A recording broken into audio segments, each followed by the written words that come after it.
Salut à tous la team, donc on se retrouve aujourd'hui pour le débrief du match Paris Saint-Germain-Real de Madrid. Défaite du PSG 2-1 en huitième de finale, le retour de la Ligue des Champions. Encore une fois, deuxième année, on est sorti en huitième de finale par un club espagnol. Après le Barça et la remontada, on perd 3-1 au match aller à Bernabeu et 2-1 au retour, on part des presses. Donc les gars, j'ai choisi des thèmes à aborder dans ce débrief. Donc, je vais vous les dire et on va commencer tout de suite. Donc, en premier lieu, on va parler de l'état d'esprit des joueurs. En deuxième lieu, on va parler de Nasser. Troisième, Emery. Et après, on va faire un top flop. Donc, l'état d'esprit des joueurs et la communication. Donc, pendant toute la semaine et même avant, après la défaite à Bernabeu, on nous a vendu un état d'esprit revanchard. Clairement, on nous a dit qu'ils allaient se battre, ça allait être des guerriers sur la pelouse. Et ben non, aujourd'hui, ça n'a pas été des guerriers. Ça a tout été sauf des guerriers. Je sais pas, en fait, on nous promet une équipe qui va se battre, qui va avoir la rage. Ben franchement, pour moi, aujourd'hui, c'est tout sauf ça. C'est bien beau de marquer des stories sur Instagram, sur Twitter et tout, de nous vendre du rêve pour qu'au final, ben, ça soit si mid. En fait, j'ai la rage, du coup, je perds mes mots. Médiocre, c'est médiocre. Ça a été nul. Ça a clairement été nul. On est sorti par un Real plus fort que nous. Pourquoi plus fort que nous? Parce que clairement, cette année, on aurait pu les taper. Si les joueurs auraient porté leurs couilles, on aurait pu taper le Real. Mais non, les joueurs, en fait, on a des joueurs de ouf. On peut faire quelque chose. Mais non, je sais pas. J'ai l'impression que dès qu'il y a un gros Barcelone l'année dernière et Real cette année, bah en fait, on se chie dans le froc. Qu'on ne me sorte pas l'excuse, ouais, mais bon, il n'y avait pas Neymar. Parce que, ok, il n'y avait pas Neymar, mais il y avait du Mbappé, il y avait du Cavani, il y avait du Di Maria. À part Neymar, il y avait tous les joueurs pour faire cet exploit et sortir le Real de Madrid. Maintenant, on va parler de Nasser. Pour moi, si on en est là aujourd'hui à être éliminé pour la deuxième année de suite en huitième de finale, c'est la faute aussi à Nasser. On a beau lui reprocher des choses des fois anodines, mais là, c'est pas anodin, les gars.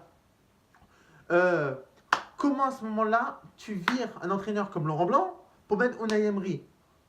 On nous dit nouvelle philosophie, nouveau dispositif. Bon, ça, on va pas en parler maintenant, parce qu'on va en parler tout simplement quand on parlera de Unai Emery.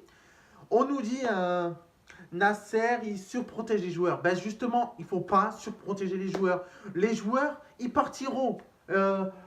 Cavani partira, Neymar il partira au bout d'un moment. Nous, on est là. Ben, j'ai l'impression que pour Nasser, c'est d'abord les joueurs qui priment. Et ben non, il les surprotège. Et aujourd'hui, si on est éliminé pour la deuxième fois de suite en huitième de finale de Ligue des Champions, c'est aussi la faute à Nasser. Je ne vais pas m'étendre sur le sujet de Nasser. On verra qu'est-ce qui se passera par la suite. Est-ce qu'il sera limogé ou pas du PSG?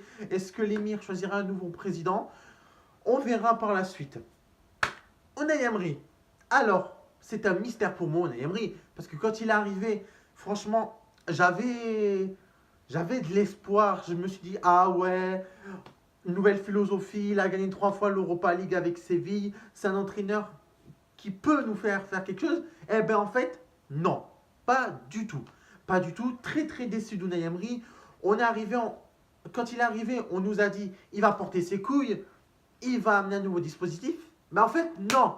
Il fait du Laurent Blanc. Il fait du Laurent Blanc tout le temps, tout le temps, tout le temps. À part quelques fois, depuis 2 ans qu'il est là, où il a mis son 4-2-3-1, soi-disant le dispositif qu'il aurait dû mettre au PSG.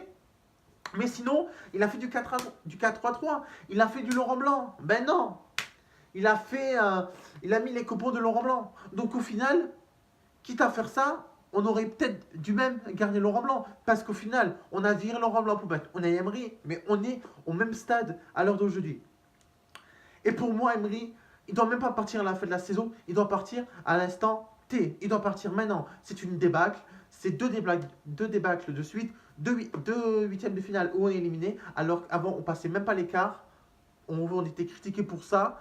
Mais même si on est critiqué, moi perso, les gars, je m'en bats les couilles. On peut être éliminé en huitième de finale, pas en huitième de finale, en phase de poule de Ligue des Champions, ou même être repêché en Ligue Europa, je serai toujours derrière cette équipe. Cette équipe, je l'aime, c'est mon club de cœur. Et franchement, ça me fout la rage qu'un entraîneur déclare le lendemain d'une élimination qu'il a vu quelque chose de positif dans l'équipe d'hier. Alors qu'en vrai, ça n'était pas positif, c'était médiocre, médiocre, médiocre. Et en fait, on se retrouve avec la même chose que l'année dernière, une élimination en huitième de finale. Et ces putains de Marseillais, parce que ouais, ces putains de Marseillais, ils vont parler alors qu'ils se prennent 2-3-0 à la suite.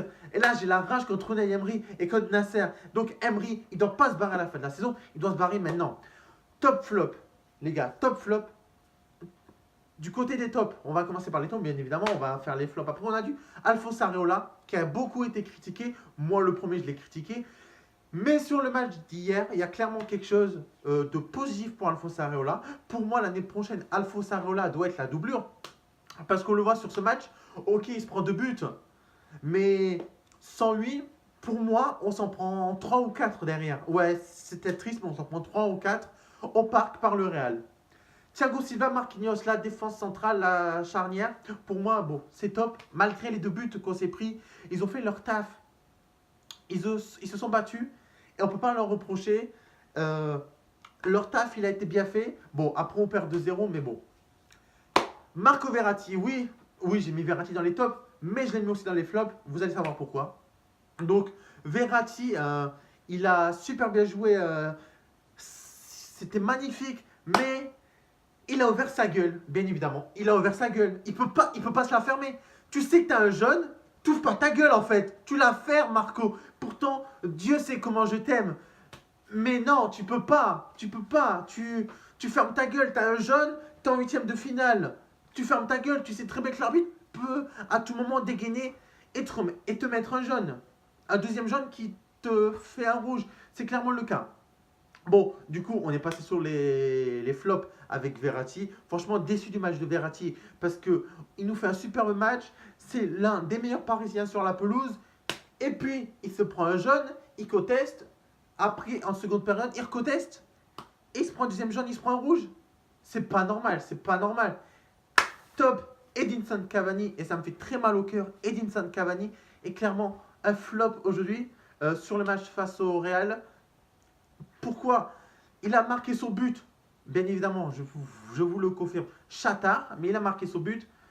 Et pour moi, ce qui a fait défaut à Edinson Cavani, c'est sa nervosité. Il a été trop nerveux.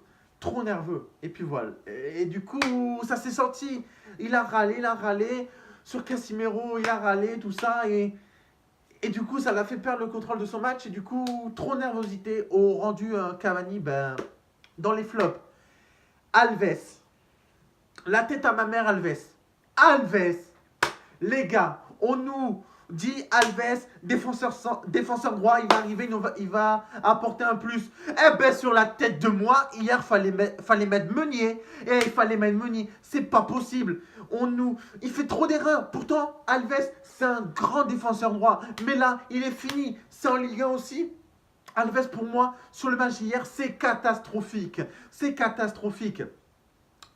Et voilà, j'ai rien d'autre à dire, sinon je vais m'énerver sur Alves. Et après, je ne l'ai pas mis dans les flops, mais je vais quand même en parler. Kylian Mbappé. Mbappé, tu veux trop faire Neymar. Tu veux faire des dribbles, alors que toi, ton jeu, Kylian, c'est du jeu simple. Mais non, je ne sais pas pourquoi. Tu t'es dit, tiens, maintenant je joue avec Neymar, je vais faire du Neymar. Mais non, fais ce que tu sais faire, en fait.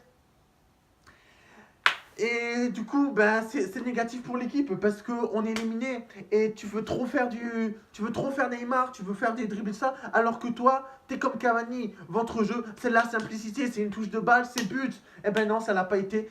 En première mi-temps, vers la fin, tu gâches une occasion, tu peux la mettre à Cavani, il peut avoir un 0 à la mi-temps et clairement le match ne serait pas le même. Mais voilà, c'est ça. Et on va parler du collectif Ultra Paris. Donc eux, c'est vraiment les gagnants de la soirée. Franchement, grosse ambiance. Ils ont mis tous les éléments pour qu'on se qualifie. Bon, les joueurs ne l'ont pas fait, mais franchement, grosse dédicace au COP. C'est tout pour moi, ça fait déjà 10 minutes de débrief. Donc, excusez-moi si je suis très nerveux parce que, en fait, ça me saoule. Parce qu'on avait tous les cartes en main pour se qualifier face au Real. Et au final, un an après, on aurait dû apprendre de nos erreurs face au Barça. Et en fait, on se chie dans notre front. Donc voilà, c'était Anto. On se retrouve très prochainement pour le débrief PSG Metz. Bon, le match d'après, clairement le match d'après.